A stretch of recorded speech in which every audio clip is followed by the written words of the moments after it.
Hello friends, कैसे हैं आप सब। उम्मीद करता हूं आप सब अच्छे होंगे और आपकी स्टडी बिल्कुल अच्छी चल रही होगी।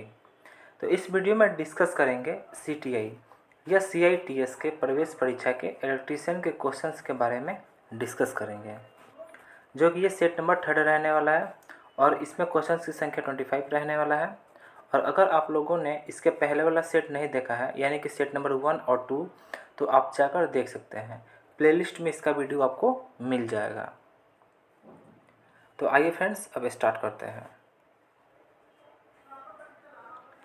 तो क्वेश्चन नंबर फर्स्ट है, ओम के नियम से संबंधित विद्युत राशि कौन सी है। तो इसका राइट आंसर हो जाएगा धारा, वोल्टेज और प्रतिरोध। ये तीनों जो है वो क्या है, तो ओम के नियम से संबंधित विद्युत राशि है। अब कुछ पॉइंट्स भी देख लेते हैं इसी से रिलेटेड, जैसे कि प्रतिरोध का जो ईसाई मात्रक होता है वो ओम होता है। नेक्स्ट इसका पॉइंट है, वोल्टेज जो होता है उसका ईसाई मात्रक क्या होता है, तो वोल्ट होता है। नेक्स्ट है, विद्युत धारा की जो एसआई इकाई होती है वो एम्पियर होती है। तो आई होप आपको समझ में आ रहा होगा। अब अगला क्वेश्चन देख लेते हैं। अगला क्वेश्चन है क्वेश्चन नंबर सेकंड, कौन सी युक्ति धूप को विद्युत ऊर्जा में बदलती है। तो इसका राइट आंसर हो जाएगा फोटोवोल्टाइक सेल जो होता है वो क्या करता है, तो ये वो युक्ति है जो धूप को विद्युत ऊर्जा में बदलती है। और ये जो फोटोवोल्टाइक जो सेल है इसको क्या कहते हैं, तो इसे सौर सेल के नाम से भी जाना जाता है, यानी इसे सौर सेल भी कहते हैं।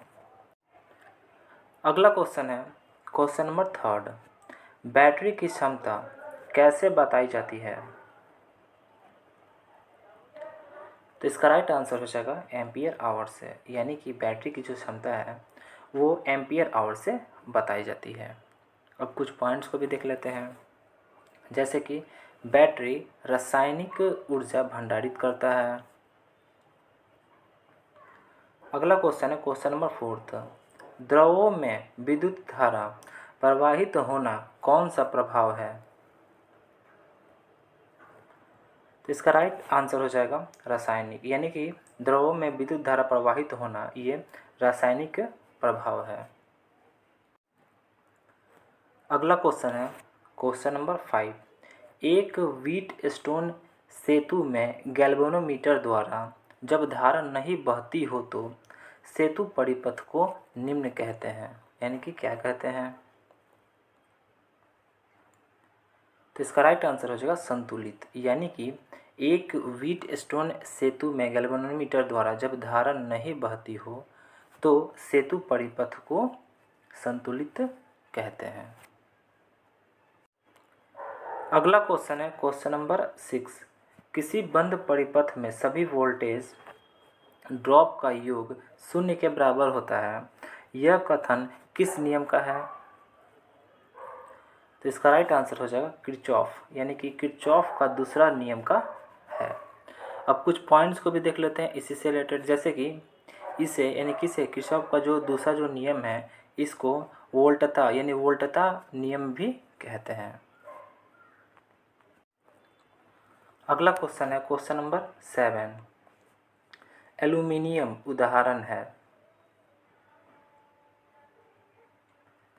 तो इसका राइट आंसर हो जाएगा अणुचुंबकीय, यानी कि जो एल्युमिनियम है वो अणुचुंबकीय का उदाहरण है। अब अणुचुंबकीय से रिलेटेड कुछ पॉइंट्स को भी देख लेते हैं, जैसे कि वे पदार्थ जो कम से ज़्यादा चुंबकीय क्षेत्र की ओर गति करते हैं तथा जिनकी उपस्थिति से चुंबकीय क्षेत्र का मान कम हो जाता है, उन पदार्थों को अणुचुंबकीय पदार्थ कहते हैं। अगला क्वेश्चन है क्वेश्चन नंबर 8, फ्लक्स की इकाई है। तो इसका राइट आंसर हो जाएगा वेबर, यानी कि जो वेबर है वो क्या है, तो फ्लक्स की इकाई है। अब इसी से रिलेटेड कुछ पॉइंट्स को भी देख लेते हैं, जैसे कि बल यानी कि फोर्स की इकाई क्या है, यानी कि एसआई जो यूनिट है वो क्या है, तो न्यूटन है। आयतन यानी कि वॉल्यूम का क्या होता है, तो घन मीटर होता है। ऊर्जा यानी कि एनर्जी का क्या होता है, तो जूल होता है। शक्ति यानी कि पावर का क्या होता है, तो वाट होता है। ये सारे जितने भी दिए गए हैं सारे इम्पोर्टेंट दिए गए हैं। अगला क्वेश्चन है क्वेश्चन नंबर 9। टेस्ला इसकी एसआई इकाई है, यानी कि जो टेस्ला है इसकी एसआई इकाई क्या है? तो इसका राइट आंसर हो जाएगा फ्लक्स घनत्व, यानी कि जो टेस्ला है इसकी जो एसआई जो इकाई है वो क्या है, तो फ्लक्स घनत्व इसकी एसआई इकाई है। अब कुछ पॉइंट्स को भी देख लेते हैं, जैसे दाब की क्या होता है, तो दाब का पास्कल होता है। विभवांतर का क्या होता है, तो विभवांतर का वोल्ट होता है। अगला क्वेश्चन है क्वेश्चन नंबर 10। कौन सा तत्व डाईमैग्नेटिक पदार्थ का उदाहरण है? तो इसका राइट आंसर हो जाएगा सोना, यानी कि गोल्ड जो होता है वो क्या है, तो डाईमैग्नेटिक पदार्थ का उदाहरण है।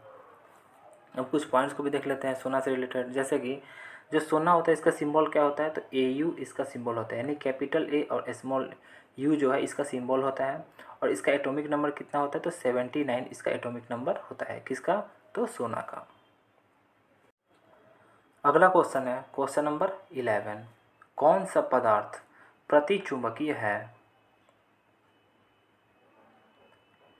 तो इसका राइट आंसर हो जाएगा तांबा, यानी कि जो तांबा है वो प्रतिचुंबकीय पदार्थ है। अब तांबा से रिलेटेड कुछ पॉइंट्स को भी देख लेते हैं, जैसे कि तांबा यानी कि कॉपर, यानी कि तांबा को इंग्लिश में कॉपर बोलते हैं।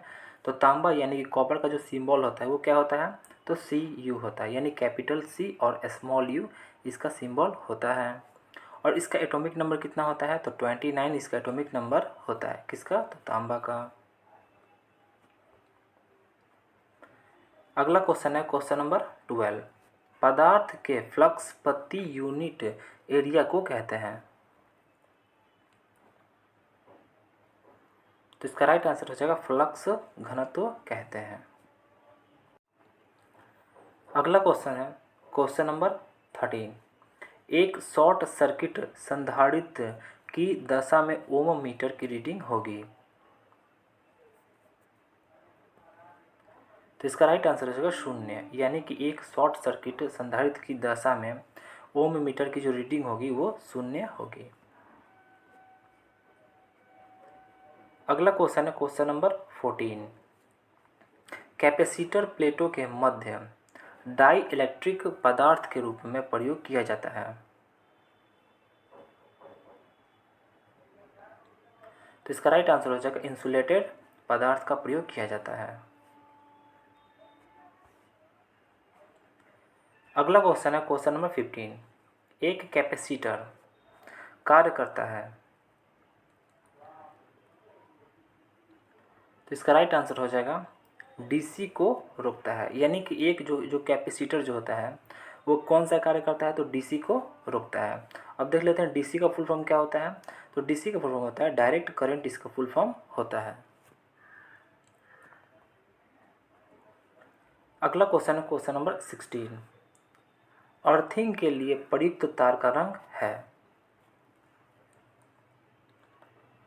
तो इसका राइट आंसर हो जाएगा हरा, यानी कि जो अर्थिंग होता है उसमें जो प्रयुक्त जो तार होता है उसका रंग कैसा होता है, तो उसका रंग जो है वो हरा होता है। अगला क्वेश्चन है क्वेश्चन नंबर 17। ECC का विस्तार क्या है, यानी कि आपको फुल फॉर्म बताना है ECC का। तो इसका राइट आंसर हो जाएगा अर्थ कंटिन्यूटी कंडक्टर, इसका फुल फॉर्म होता है। किसका, तो ECC का फुल फॉर्म यही होता है। अब इसी से रिलेटेड कुछ पॉइंट्स को भी देख लेते हैं, कुछ अलग जो फुल फॉर्म है उसको देख लेते हैं। जैसे कि जो HT होता है इसका फुल फॉर्म क्या होता है, तो हाई टेंशन होता है। जो LT होता है इसका फुल फॉर्म क्या होता है, तो लो टेंशन होता है। जो ACB जो होता है इसका फुल फॉर्म क्या होता है, तो एयर सर्किट ब्रेकर इसका फुल फॉर्म होता है। किसका, तो ACB का। अगला क्वेश्चन है क्वेश्चन नंबर 18। कार्बन का गलनांक बिंदु होता है? तो इसका राइट आंसर हो जाएगा 3500 डिग्री सेल्सियस होता है लगभग। अगला क्वेश्चन है क्वेश्चन नंबर 19। 1 वाट मीटर की धारा कॉइल को जोड़ता है? तो इसका राइट आंसर हो जाएगा श्रेणी क्रम में, यानी कि 1 वाट मीटर की जो धारा है वो कॉइल को कैसे जोड़ता है, तो श्रेणी क्रम में जोड़ता है। अगला क्वेश्चन है क्वेश्चन नंबर 20। वॉशिंग मशीन में मोटर को स्थापित किया जाता है। तो इसका राइट आंसर हो जाएगा क्षैतिज, यानी कि वॉशिंग मशीन में मोटर को क्षैतिज स्थापित किया जाता है। नेक्स्ट क्वेश्चन है क्वेश्चन नंबर 21। विद्युत प्रेस में तापमापी जोड़ा जाता है। तो इसका राइट आंसर हो जाएगा श्रेणी, यानी कि जो विद्युत प्रेस जो होता है उसमें जो तापमापी जो है वो जोड़ा जाता है। कैसे जोड़ा जाता है, तो श्रेणी में जोड़ा जाता है। अगला क्वेश्चन है क्वेश्चन नंबर 22। धुएं से सुरक्षा के लिए किस व्यक्तिगत उपकरण का उपयोग किया जाता है। तो इसका राइट आंसर हो जाएगा नाक कवच का उपयोग किया जाता है। किस लिए, तो धुएं से सुरक्षा के लिए। अगला क्वेश्चन है क्वेश्चन नंबर 23। BIS का पूर्ण रूप है। तो इसका राइट आंसर हो जाएगा ब्यूरो ऑफ इंडियन स्टैंडर्ड, इसका फुल फॉर्म होता है, यानी कि पूर्ण रूप होता है किसका, तो BIS के एस का। अब कुछ इसी से रिलेटेड कुछ पॉइंट्स को भी देख लेते हैं। जैसे कि DOL का फुल फॉर्म क्या होता है, तो डायरेक्ट ऑनलाइन होता है। PCC का फुल फॉर्म क्या होता है, तो पावर कंट्रोल सेंटर होता है। अगला है MCC का फुल फॉर्म क्या होता है, तो मोटर कंट्रोल सेंटर होता है।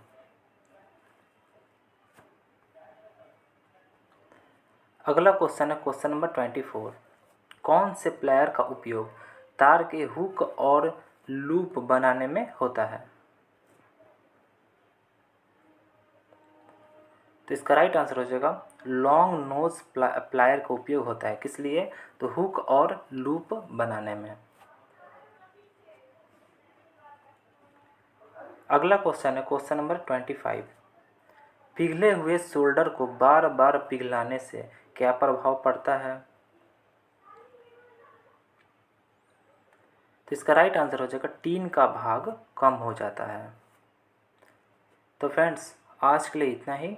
वीडियो कैसा लगा, अगर आपको वीडियो अच्छा लगा हो तो वीडियो को लाइक करें और चैनल को सब्सक्राइब करें और बेल आइकन को दबाएं ताकि नोटिफिकेशन आपको टाइम से मिल सके। और अगर आपको इस वीडियो का PDF चाहिए तो आप हमारे टेलीग्राम को ज्वाइन कर सकते हैं। टेलीग्राम का लिंक डिस्क्रिप्शन में दिया है, वहाँ से जाकर ज्वाइन कर सकते हैं। Thanks for watching.